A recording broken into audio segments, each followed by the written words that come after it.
All right, for more on this, let's bring in legal analyst Lou Shapiro. Good to have you. This is a really divisive topic. This has certainly ignited the First Amendment debate and the right for free speech. Lou, does Kimmel's suspension violate that right?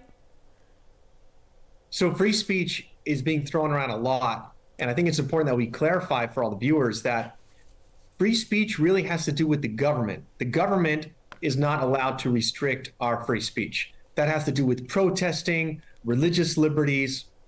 But if it's a private employer-employee relationship, then there is no technical free speech. An employer can fire someone for cursing in the workforce or saying something that is inappropriate, that violates the code of conduct. And that's what ABC is saying in this situation, that we are a private employer of Jimmy Kimmel. We have every right to fire him for whatever reason. If we feel that he said something that violates the code of conduct in our contract with him, then we are able to do that and carry it out. That's their position. And that's why they're saying it's not even a free speech case. Okay, but this is where it gets a little sticky, right? Because now we're talking about not a private company, the FCC. It is a governmental agency. So how does the FCC chairman's words impact this debate? Here's what he said initially yesterday to the right-leaning podcaster Benny Johnson on The Benny Show. What people don't understand is that the broadcasters, and you've gotten this right, are entirely different than people that use other forms of communication. They have a license granted by us at the FCC, and that comes with it an obligation to operate in the public interest. I mean, look, we can do this the easy way or the hard way. These companies can find ways to change conduct, to take action, frankly, on Kimmel, or there's going to be additional work for the FCC ahead. All right, your reaction, because some could take that as an implied threat there. And again, this is the FCC. That's right, Marla. And here's where it gets tricky.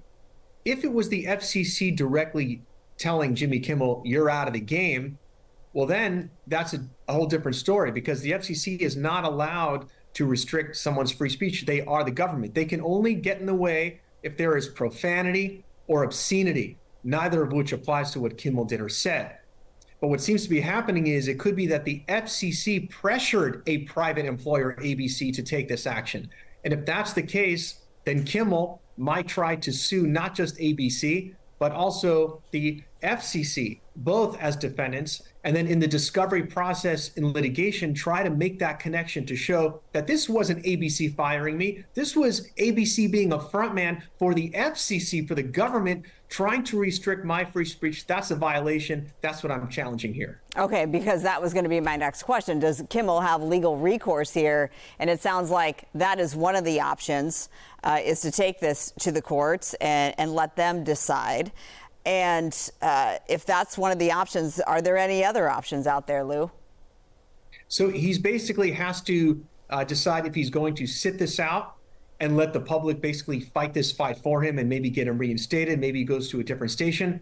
Or does he want to fight this head on and take on not just ABC, but take on the federal government? That takes a lot of resources, a lot of support, and it can be a very engaging process. It can take years of litigation and stress that not everybody is up for that battle, and it remains to be seen if Kimmel wants to do it.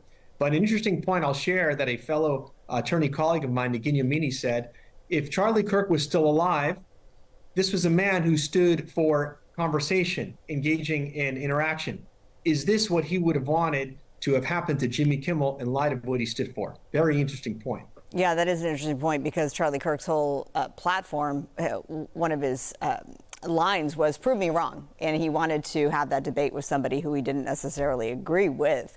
He wanted to hear that voice, elevate that voice. Okay, we appreciate your perspective, of course, legal analyst Lou Shapiro. Thanks so much. Always enjoying with you, Marla.